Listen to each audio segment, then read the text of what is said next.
वही सिलेबस जो 180 दिन में रेगुलर में पढ़ाया जाता है, यहाँ पर उसके लिए मुश्किल से 8 दिन की भी क्लास नहीं दी जाती है। और ओपन लर्निंग स्टूडेंट का पहला अधिकार है कि दाखिले के 14 दिन के अंदर अंदर उनको कंप्लीट प्रिंटेड स्टडी मटेरियल उनके हाथ में होना चाहिए, वो नहीं दिया जाता। उनको एग्जाम के 1 हफ्ते पहले तक भी नहीं दिया जाता है और उनसे कहा जाता है, उम्मीद की जाती है कि आप स्टीफेंस कॉलेज से निकले हुए छात्र के बराबर आप तैयारी करके उतने लायक अपने आप से बन जाइए। तो क्यों नहीं बड़े बड़े नेता अपने बच्चों को ओपन लर्निंग में डालते, क्यों नहीं वो अपने बच्चों को सरकारी स्कूल में भेजते? ये सवाल किया जाना बहुत ज़रूरी है। और जब तक इस देश में हम ये मंजर नहीं देख लेंगे कि सरकारी स्कूल का प्रिंसिपल,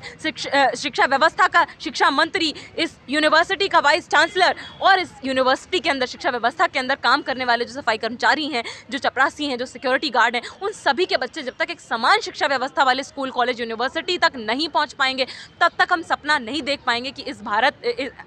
इस देश में, इस समाज में किसी भी तरीके की बराबरी और शोषण मुक्त समाज और एक गैर बराबरी मुक्त समाज की तरफ हम आगे बढ़ पाएँ। तो उसके लिए हमारा ये समान शिक्षा का संघर्ष बहुत ज़्यादा ज़रूरी हो जाता है और इसको हम और ज़्यादा ताकत के साथ आगे ले जाएंगे।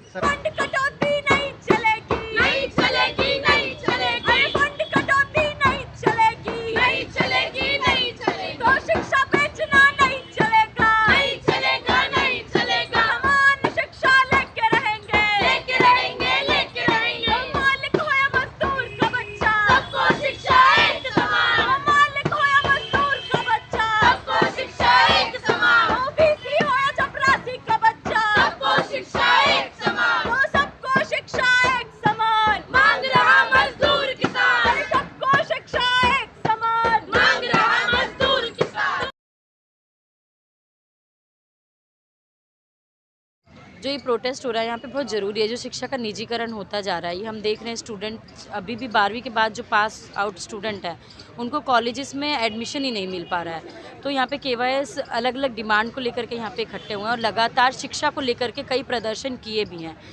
ये हम देखते हैं कि जैसे एजुकेशन में सीटों की जो कमी है, आज अगर हायर एजुकेशन की बात की जाए, सीटों की कमी होती जा रही है, जहाँ पर बहुत कम स्टूडेंट है जो उच्च शिक्षा में भाग ले पा रहे हैं। वहीं पे जो ओपन लर्निंग है, जहाँ पे ओपन से एजुकेशन हो रहे हैं, हायर एजुकेशन हो रहा है, जैसे open learning student school of open learning है, NC-WAB है, या देखा जाए इग्नू जैसे संस्थान है, वहाँ पर छात्रों की संख्या इस तरीके से बढ़ाई जा रही है कि क्योंकि सीट कम है रेगुलर में, तो इस सीट की एक डिमांड लंबे समय से केवाईएस उठाता आ रहा है कि सीटों की कमी जो है उस चीज़ को ध्यान देना चाहिए। शिक्षा मंत्री को सीटों को बढ़ाना चाहिए। हर तरीके से हायर एजुकेशन में अंदर घुसने का रास्ता बंद किया जा रहा है उन छात्रों के लिए जो सरकारी स्कूल से पढ़ रहे हैं, जो सरकारी स्कूल से अपना 12वीं कर रहे हैं, या ऐसे ऐसे इलाकों से आ रहे हैं जिनको एजुकेशन में एडमिशन मिलना बहुत मुश्किल है, जैसे CUT जैसा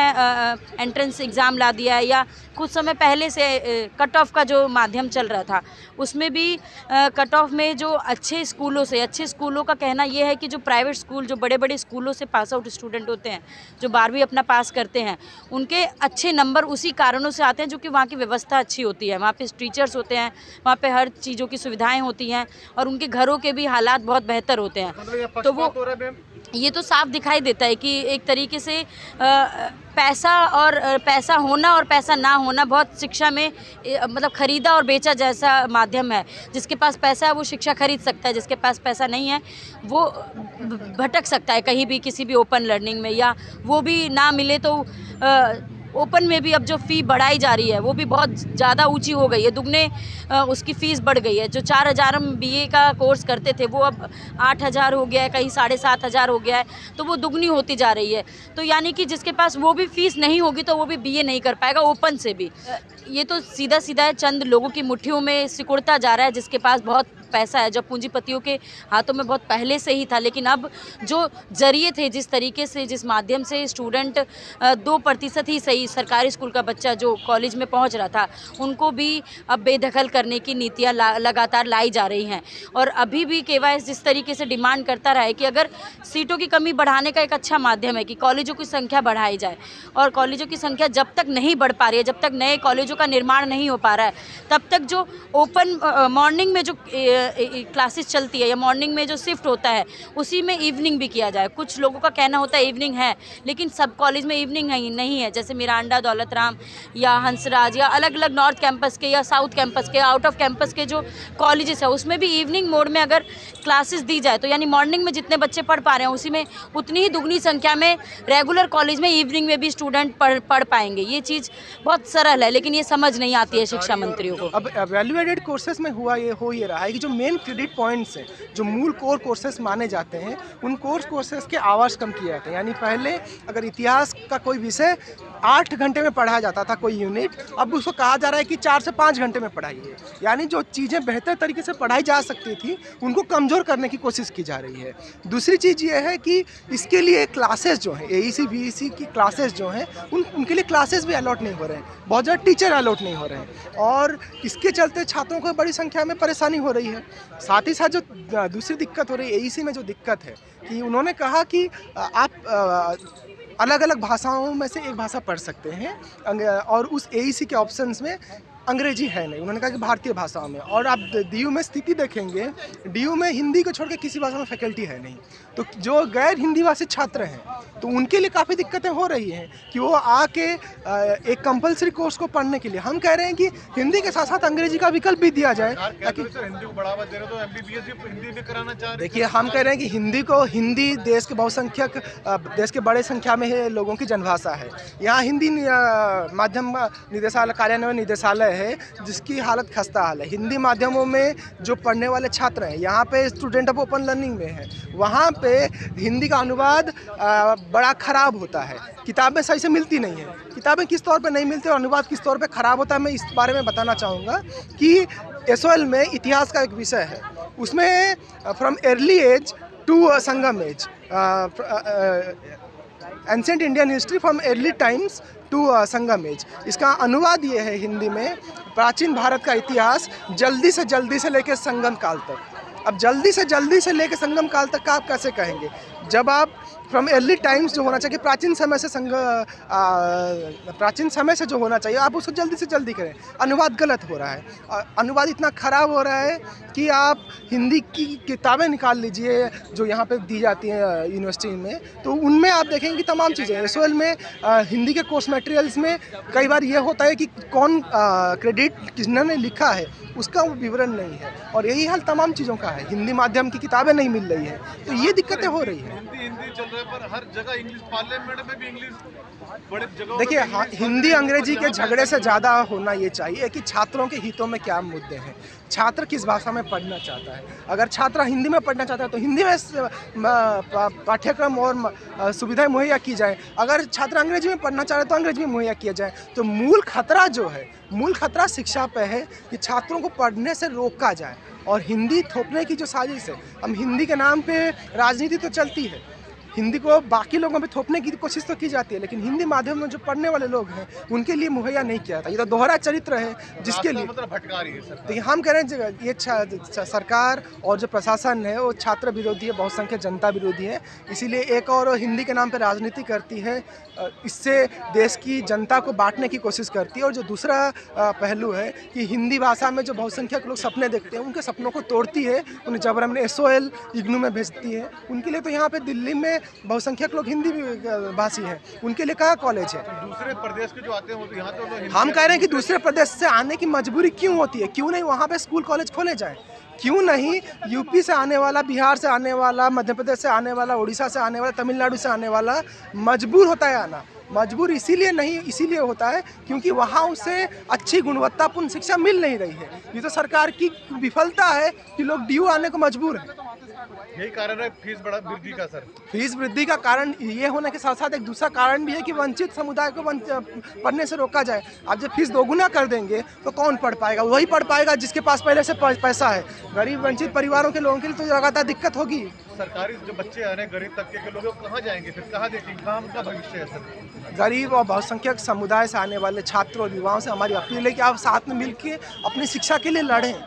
क्योंकि लगातार ये प्रयास हो रहा है कि शिक्षा से वंचित किया जाए। इतिहास में, समाज में हम हाशिए में खड़े हैं और आज भी हमें हाशिए में फिर से धकेला जा रहा है, वहाँ से निकलने का मौका नहीं दिया जा रहा है। इसके खिलाफ हम संघर्ष कर रहे हैं। आपके सहारे हम सभी से अपील करते हैं कि वो भी आएँ और संघर्ष में साथ दें। आज जो हमने प्रोटेस्ट किया है वो इस यूनिवर्सिटी के अंदर, ख़ास तौर पर दिल्ली यूनिवर्सिटी के अंदर और बाकी देश के जो अलग अलग विश्वविद्यालय हैं उनमें जिस तरीके से गरीब छात्र विरोधी नई शिक्षा नीति 2020 को आनन फानन में और अपनी पूरी स्पिरिट के साथ जो स्टूडेंट से बिना कंसल्टेशन किए लगातार उसको इम्प्लीमेंट किया जा रहा है, उसके खिलाफ हमारा विरोध प्रदर्शन था आज का। अगर हम अभी दिल्ली विश्वविद्यालय के बाहर खड़े हैं तो इसी की बात कर लें। इस साल 2022 के जो दाखिले हुए हैं उसमें FYUP का पहला बैच अभी इस यूनिवर्सिटी के अंदर आया है। एक बार पहले भी FYUP को एजुकेशन सिस्टम के अंदर, ड्यू के अंदर घुसेड़ने की कोशिश की गई थी साल 2013-14 के दौरान, और उसी समय पर जो आज की जो सरकार है वो सरकार हम ही छात्रों के साथ खड़ी थी FYUP का विरोध करने के लिए, ये कहते हुए कि ये छात्र विरोधी। और आज ये वही सरकार है जिसने पावर में आने के बाद उसी छात्र विरोधी नीति को CUET के साथ और बाकी अन्य सभी छात्र विरोधी मूव्स के साथ यहाँ पर उसको बेशर्मी के साथ लागू कर दिया गया है। इस यूनिवर्सिटी के अंदर हम देख रहे हैं आए दिन, चाहे करिकुलम के अंदर जो चेंजेस हो रहे हों, सबसे पहले तो CUET को बहुत छात्रों के हित का बताया गया, जिसमें कि साफ तौर पर स्टूडेंट्स ने देखा कि ये कोचिंग सेक्टर के, प्राइवेट सेक्टर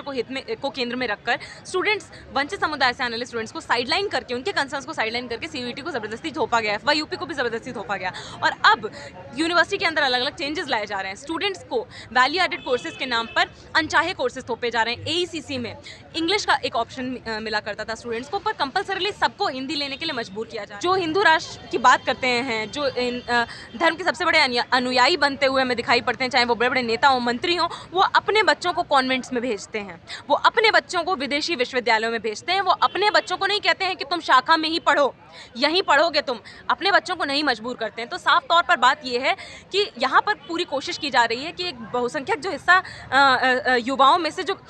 पिछड़ी समुदायों से, पिछड़ी परिस्थितियों से आता है, उनसे किस तरीके से equal education, public funded education का जो राइट है उसको किस तरीके से छीना जा सके। हम एक ऐसे देश में रहते हैं जहाँ पर ऑलरेडी 8वीं के बाद ड्रॉप आउट रेट इतना ज़्यादा है, 10वीं के बाद, 12वीं के बाद एक बहुत छोटा हिस्सा हायर एजुकेशन तक पहुँच पाता है। अब उसके लिए भी सरकार ने पूरी कोशिश की है। ये जो नई शिक्षा नीति 2020 का जो मसौदा है उसमें साफ साफ रास्ता आपने तैयार कर दिया है कि आप स्टूडेंट्स को चाहते ही नहीं कि वो फॉर्मल एजुकेशन, औपचारिक शिक्षा, सरकारी वित्त पोषित शिक्षा तक पहुंच पाएं, और उसके लिए आपने क्या हर तरीके की तैयारी कर रखी है। यहाँ पर यूनिवर्सिटी के अंदर देखिए तो कॉलेजेस को स्वायत्त करने के नाम पर, ऑटोनॉमस करने के नाम पर ग्रांट खत्म कर दी गई है जो UGC से मिलती थी। उस ग्रांट की जगह यूनिवर्सिटी को, कॉलेज को हेफा से लोन लेना पड़ रहा है। वो लोन 7% की दर पर इंटरेस्ट को साल में अलग अलग हिस्सों में चुकाकर वापस करना पड़ रहा है यूनिवर्सिटी कॉलेज को, और उसका भुगतान कौन कर रहा है? उसका भुगतान छात्र कर रहे हैं। वो छात्र जिनके माता पिता ऑटो रिक्शा चलाते हैं, छोटी दुकानों में काम करते हैं, फैक्ट्रियों में काम करते हैं, 14-14 घंटे सिक्योरिटी गार्ड की तरह काम करते हैं, महिला ढोते हैं, सफाई कर्मचारियों की तरह काम करते हैं, जिनके लिए 14 घंटे काम करने के बाद सरकारी स्कूल तक भी अपने बच्चों को भेज पाना मुश्किल है। वो अपने बच्चों को किस तरीके से इस बढ़ती हुई फीस के अंदर, अगर किसी तरह उनके बच्चे मेरिट सिस्टम की दीवार को, CUET की दीवार को पार कर भी जाएं, तो भी इस यूनिवर्सिटी तक कैसे पहुंचा पाएंगे? सरकारें तो कह रही कि हम तो शिक्षा स्थान और बढ़िया बना रहे हैं, कैसा लगेगा तो लगेगा। देखिए, साफ सी बात है, आप आंकड़े अगर देख लें, आज के समय में जो ग्रॉस एनरोलमेंट रेशियो है वो सबसे ज़्यादा हमें बढ़ता हुआ दिखाई पड़ता है दूरस्थ शिक्षण के संस्थानों में। अगर वाकई में ये शिक्षण संस्थान इतने अच्छे हो रहे होते तो हमें यहाँ पर इन्हीं शिक्षण संस्थानों के अंदर और ज़्यादा स्टूडेंट्स को दाखिला मिलते हुए हमें दिखाई पड़ता, और ज़्यादा स्टूडेंट जो गवर्नमेंट स्कूल से आ रहे हैं उनको यहाँ पर हम आते हुए देखते, पर ऐसा हमें नहीं दिखता है। उल्टा हमें क्या दिखता है कि CUET जिसको छात्र के हित का बताया जाता है, उसके आने के बाद, FYUP के आने के बाद, इस यूनिवर्सिटी में जिसमें पहले से ही सीटें बहुत लिमिटेड हैं, उस यूनिवर्सिटी के अंदर 5-10 हज़ार सीटें अभी भी खाली रह जाती हैं। इससे बड़ा सबूत हमको क्या चाहिए ये समझने के लिए कि साफ तौर पर आज जो शिक्षा की नीतियाँ आ रही हैं, सिर्फ शिक्षा की नीति नहीं, बाकी जितनी भी हम नीतियाँ देखते हैं, चाहे हमने निजीकरण को हेल्थ केयर के सेक्टर में देखा हो, बाकी सेक्टर्स में देखा हो, इसको पूरी तरह से केवल पूंजीपतियों के हित को केंद्र में रखकर एक छोटे से अभिजात वर्ग तक ही क्वालिटी एजुकेशन, बेस्ट एजुकेशन पहुंच पाए, ये सुनिश्चित करते हुए बहुसंख्यक हिस्सा जो आबादी का है, उनके बच्चे खराब शिक्षा लेने के लिए मजबूर होते रहें और इस देश में सस्ता मजदूर बनने के लिए मजबूर होते रहें, उसकी पूरी तैयारी करते हुए हमें ये सरकारें दिखाई पड़ती हैं। और उसी की झलक हमें इसमें भी दिखाई पड़ती है। नई शिक्षा नीति का मसौदा पढ़ लें अगर 2020 का, उसमें साफ साफ लिखा है कि सरकार अपना जो खर्चा है शिक्षा के बजट पर, उसको लगातार कम करना चाहती है। उसको इस बात से फर्क ही नहीं पड़ता है कि इस देश की जनता अपनी शिक्षा के लिए अपनी जेब से पैसा देती है। सरकार को आज ये लग रहा है कि सरकार स्वयंभू है, सरकार अपनी जेब से हमें पढ़ाने के लिए पैसा देती है, ऐसा नहीं है। और इसीलिए यहाँ पर आज हम इस विरोध प्रदर्शन के लिए मौजूद हुए हैं और आगे और बड़ी संख्या में हम अपने संघर्ष को तब तक आगे लेकर जाएंगे जब तक इस देश की शिक्षा व्यवस्था को जो मजदूर चलाता है, जो मेहनतकश जनता चलाती है अपने खून पसीने से, उसके बच्चों तक ये यूनिवर्सिटी कॉलेज तक में अपना दाखिला करा पाने का, समान शिक्षा ले पाने के अवसर केजी से लेकर पीजी तक नहीं सुनिश्चित हो जाते सभी के लिए, तब तक हम अपने संघर्ष को जारी रखेंगे। आप यहाँ पर संडे को अभी उनकी क्लासेस लगनी शुरू हुई हैं। हम हर संडे यहाँ पर स्टूडेंट्स से मिलने, उनसे बातचीत करने, उनके कंसर्न्स को जानने, उनकी समस्याओं को जानने के लिए मौजूद होते हैं। आप भी आइए और पता करिए कि वही सिलेबस जो 180 दिन में रेगुलर में पढ़ाया जाता है, यहाँ पर उसके लिए मुश्किल से 8 दिन की भी क्लास नहीं दी जाती है। और ओपन लर्निंग स्टूडेंट का पहला अधिकार है कि दाखिले के 14 दिन के अंदर अंदर उनको कंप्लीट प्रिंटेड स्टडी मटेरियल उनके हाथ में होना चाहिए, वो नहीं दिया जाता। उनको एग्जाम के 1 हफ्ते पहले तक भी नहीं दिया जाता है और उनसे कहा जाता है, उम्मीद की जाती है कि आप स्टीफेंस कॉलेज से निकले हुए छात्र के बराबर आप तैयारी करके उतने लायक अपने आप से बन जाइए। तो क्यों नहीं बड़े बड़े नेता अपने बच्चों को ओपन लर्निंग में डालते, क्यों नहीं वो अपने बच्चों को सरकारी स्कूल में भेजते? ये सवाल किया जाना बहुत ज़रूरी है। और जब तक इस देश में हम ये मंजर नहीं देख लेंगे कि सरकारी स्कूल का प्रिंसिपल, शिक्षा व्यवस्था का शिक्षा मंत्री, इस यूनिवर्सिटी का वाइस चांसलर और इस यूनिवर्सिटी के अंदर शिक्षा व्यवस्था के अंदर काम करने वाले जो सफाई कर्मचारी हैं, जो चपरासी हैं, जो सिक्योरिटी गार्ड हैं, उन सभी के बच्चे जब तक एक समान शिक्षा व्यवस्था वाले स्कूल, कॉलेज, यूनिवर्सिटी तक नहीं पहुंच पाएंगे, तब तक हम सपना नहीं देख पाएंगे कि इस देश में, इस समाज में किसी भी तरीके की बराबरी और शोषण मुक्त समाज और एक गैर बराबरी मुक्त समाज की तरफ हम आगे बढ़ पाएँ। तो उसके लिए हमारा ये समान शिक्षा का संघर्ष बहुत ज़्यादा ज़रूरी हो जाता है और इसको हम और ज़्यादा ताकत के साथ आगे ले जाएंगे। सबसे पहली बात तो ये कि आज जनता ने लड़कर जो अपने लिए कुछ अधिकार हासिल किए हैं, कई सदियों से, कई पीढ़ियों से लड़कर अपने अभिजात मतलब वंचित समुदाय से आने वाले छात्रों ने शैक्षिक संस्थानों तक पहुंच पाने का, पब्लिक ऑफिसेज तक नौकरी पा पाने का जो एक अधिकार जीता है, उसको लगातार सरकार आज उस पर एक रोक लगाने की, उसको कुचलने की कोशिश कर रही है। अभी हाल ही में जो मौलाना आज़ाद नेशनल फेलोशिप को क्वैश कर दिया गया है, जो माइनॉरिटी स्टूडेंट्स के लिए एक बहुत फंडामेंटल इंपॉर्टेंट स्कॉलरशिप है, ये साफ साफ इस तरीके के मूव्स में हमें दिखाई पड़ता है। तो एक साफ तौर पर हम देख रहे हैं कि हर संभव कोशिश की जा रही है कि किस तरीके से वंचित समुदाय से आने वाले छात्रों से खासकर उनका अधिकार राइट टू इक्वल एजुकेशन छीना जा सके, क्योंकि वरना आप कैसे सुनिश्चित करेंगे कि जो समाज में ऑलरेडी शोषित हैं उनको शोषित ही रखा जा सके और कुछ ही चंद लोगों का मुनाफा बढ़ाया जा सके। तो इसलिए इस शोषण को, इस गैर बराबरी को